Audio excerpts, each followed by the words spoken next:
Welcome to Sweet Tea Hospitality. My name is Karen Conrad, and remember, we're right in the midst of a renovation project on the coastal cottage. We have a big day today. We are transforming the family room, which has orange ceiling beams, paneling, and more. You don't want to miss this.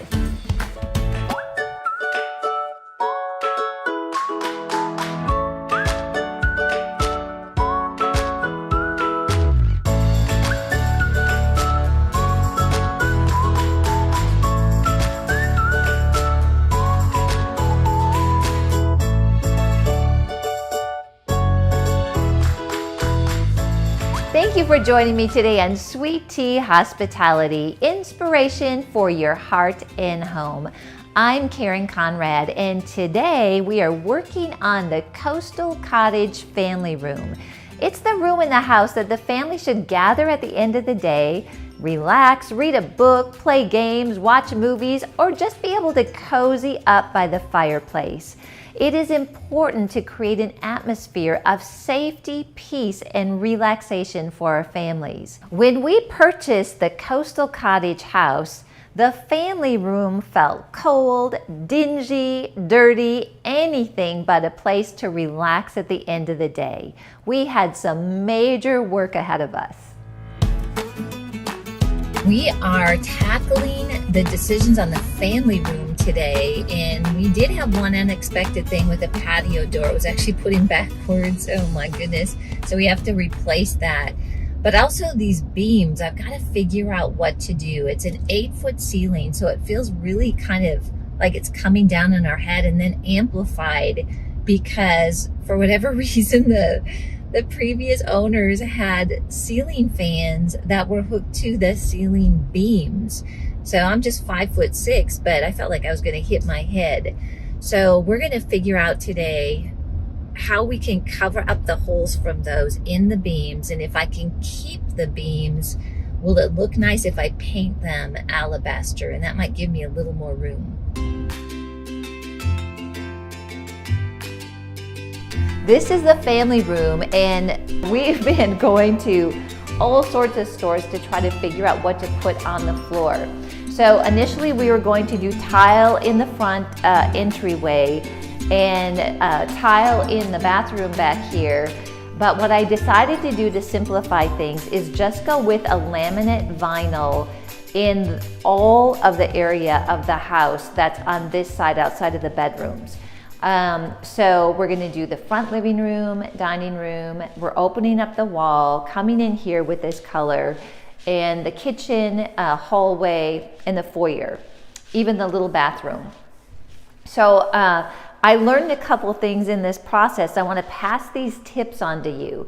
First of all, we're gonna go with this color that's called Memphis Light.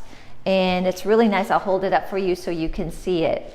But I loved a hickory, distressed hickory color, but when I got it next to the brick, which has got kind of that orange undertone, it was really orange. And so this seemed to pick up the color of the mortar and keep it more of a brown, yet it's distressed enough to stay with what I think is going to be sort of a rustic, modern farmhouse look when we're all said and done with this.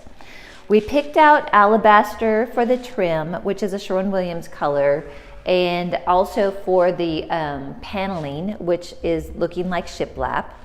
And then we're doing the repose gray on all the sheetrock in the house, which is actually the same color that I've got in my personal home, so I really love this color. We're going to paint the beams and the ceiling in alabaster, and then go with this Memphis Light. But here's what I learned.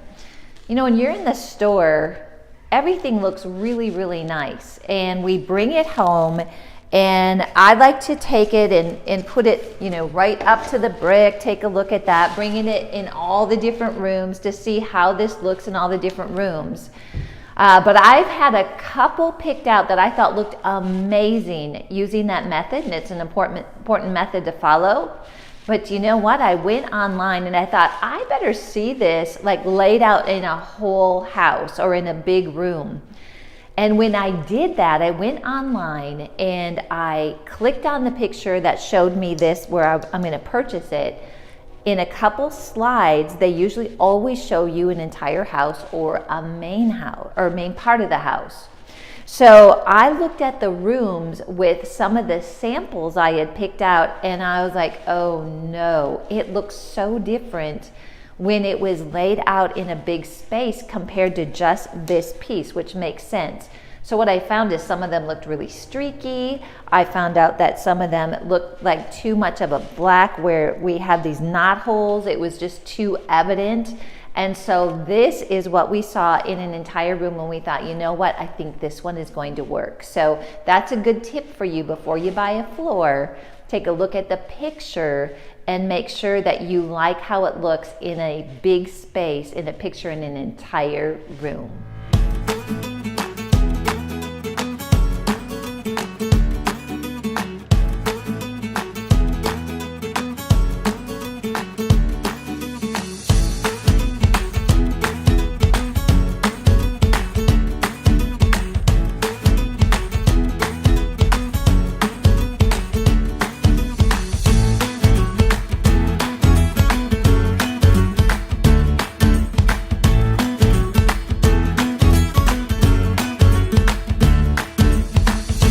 Back in my workshop in Southlake, Texas, and we had some serious problems to think through with this family room.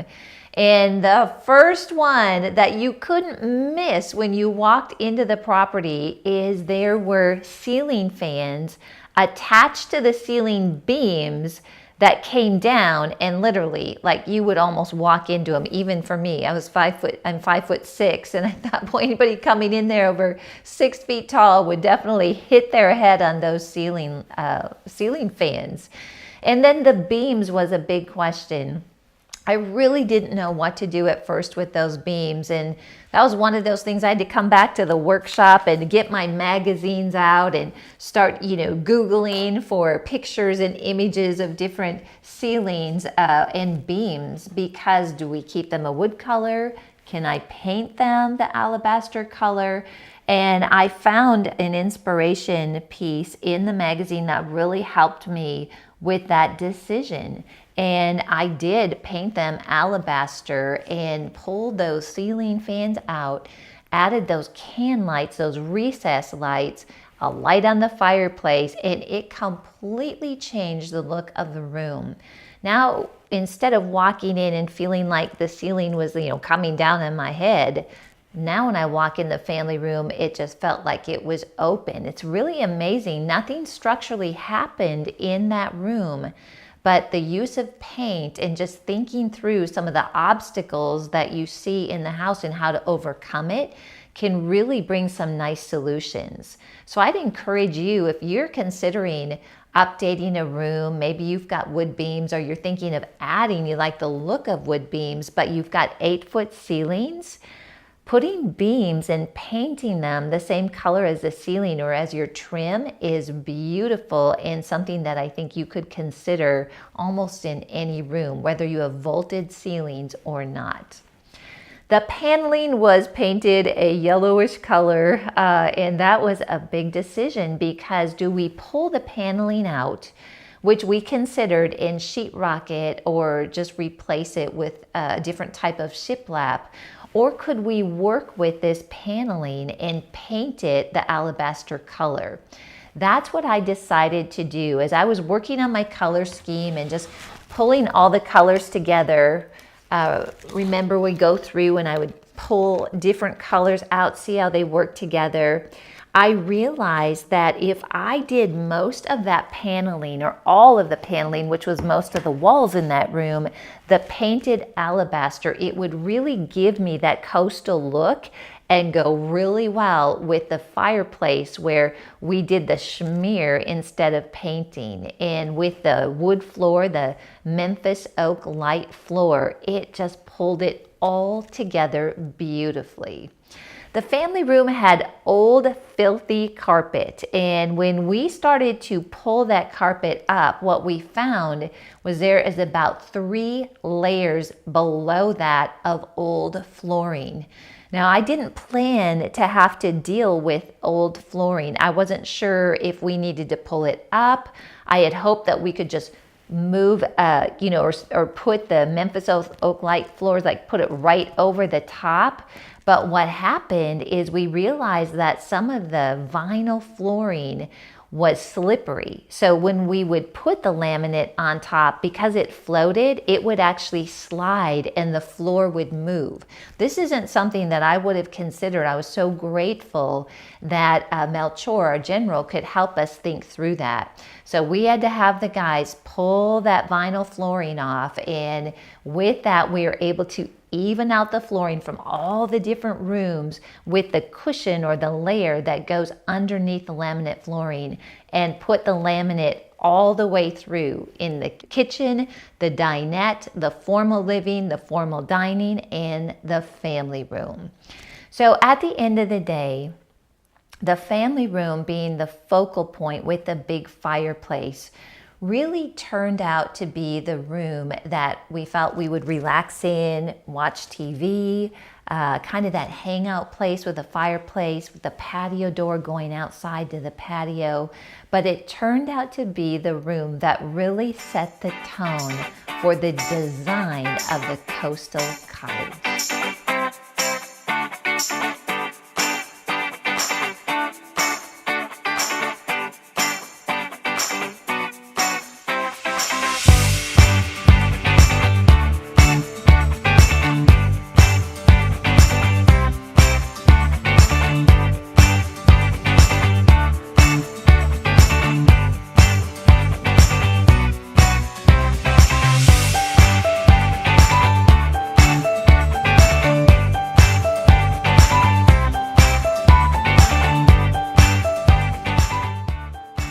In my book called 7 Seconds, I explained that the first 7 to 10 seconds that somebody walks into a property, they actually make a decision about that property. So from my home staging days, I really learned the importance of making an impression when you walk into a house. So I'm in the entryway, which I shared with you, we opened up to make light and bright. It's pretty amazing when I consider what this looked like when we purchased it. This was closed in on this side, there was a door here, and we've completely opened it up and made it really beautiful and airy, and it gives people a first impression into the home.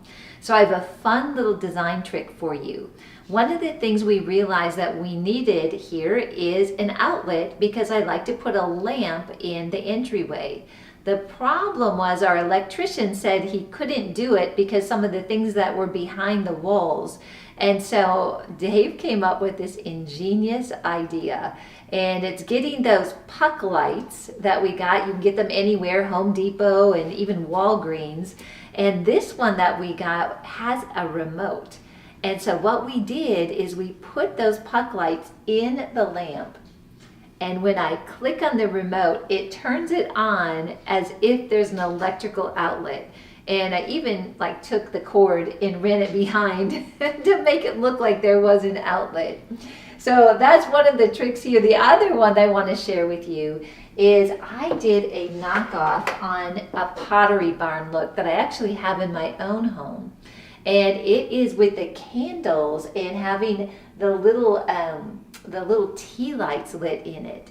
And so for a fraction of the price of Pottery Barn, I went to Hobby Lobby on the 50% off day, and I was able to purchase similar votives that we put in this tray. Also, you're going to learn more about how important it is to bring the old in with the new to develop character in the design. And in this situation, I went to a local antique store and I found some suitcases, and one of them is in the very blue that we are using as sort of an anchor color for design in this property.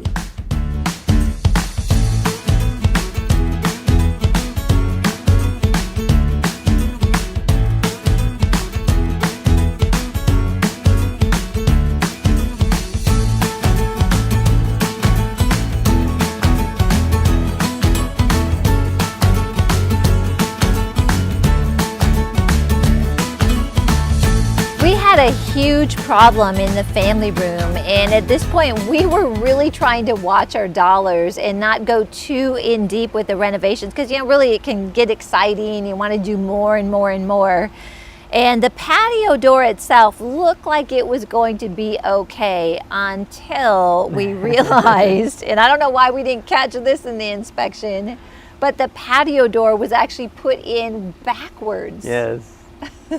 Backwards, inside out. Inside out. And there was nothing we could do. It's not like you could take the door out and rearrange it. And so with that one, it just helped us actually make the decision that, you know what, we're gonna have to replace all the windows and that patio door. Right. But at the time, it was pretty devastating. It's a problem because the locking mechanism is supposed to be on the inside of the house, not on the outside. Yeah, so it was like people were stopping us from getting in. It wasn't, or from getting out, not Exactly. stopping people from getting in. We have to send somebody outside. Could you unlock the door so we can go out? Oh my goodness, baby. We're gonna have to catch that in an inspection next time. Yeah.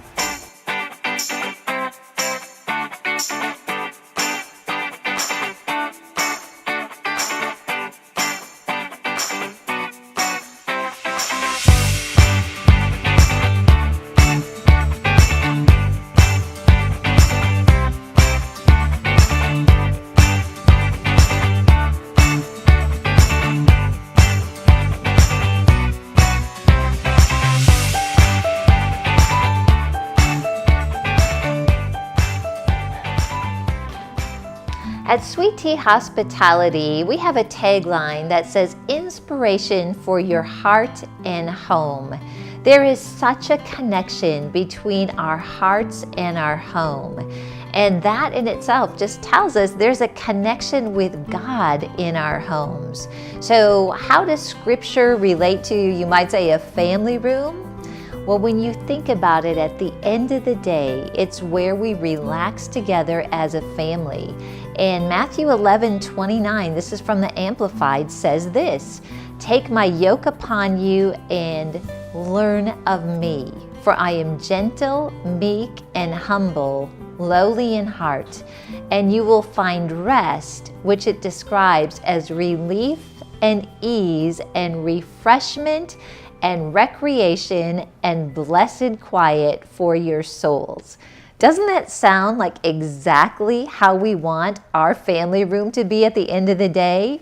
Whether we're sitting by a fire, whether we're playing a game, watching a great movie, or just visiting together, it provides rest for our souls. This verse is an inspiration for creating space in our home that reflects just what Jesus describes, a place to find rest, refreshment, and blessed quiet for our souls.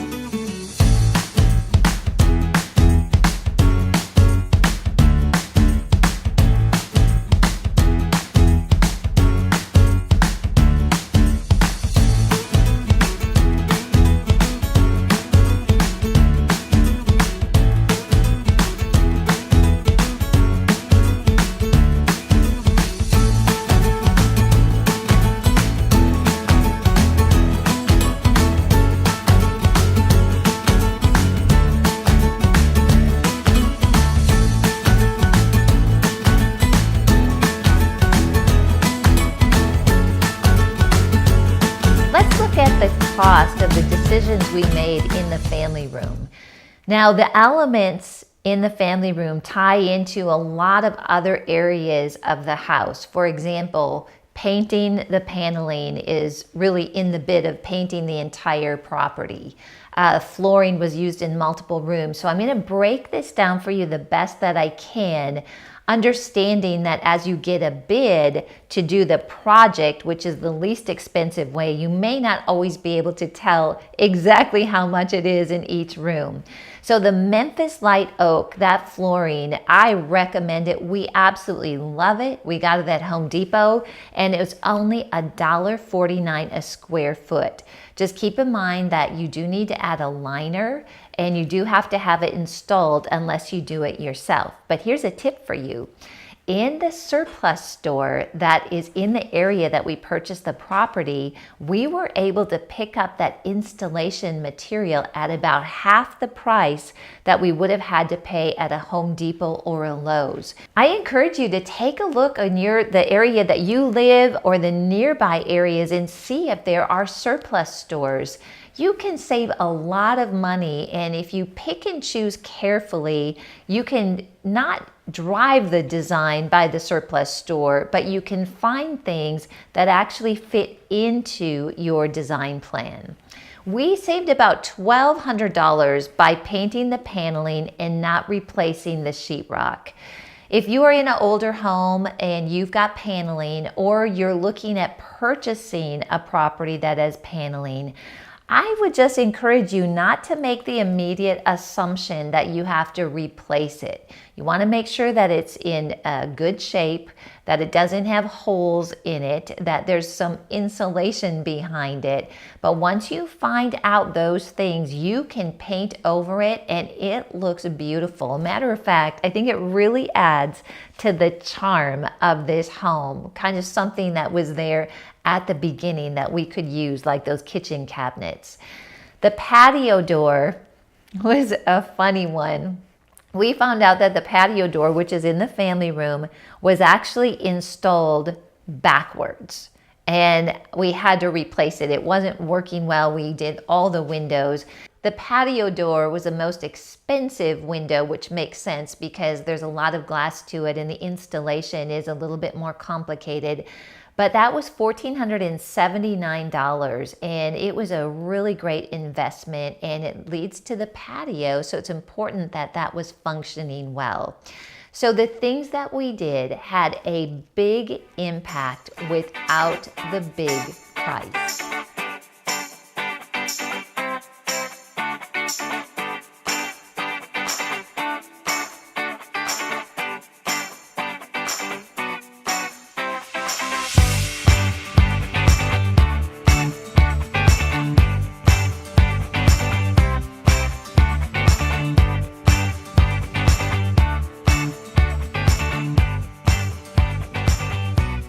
Dave and I purposefully infuse design elements that support a peaceful and relaxing atmosphere. We also purposefully invite the peace of God into our home through prayer, through loving each other, and through honoring the Lord in our home.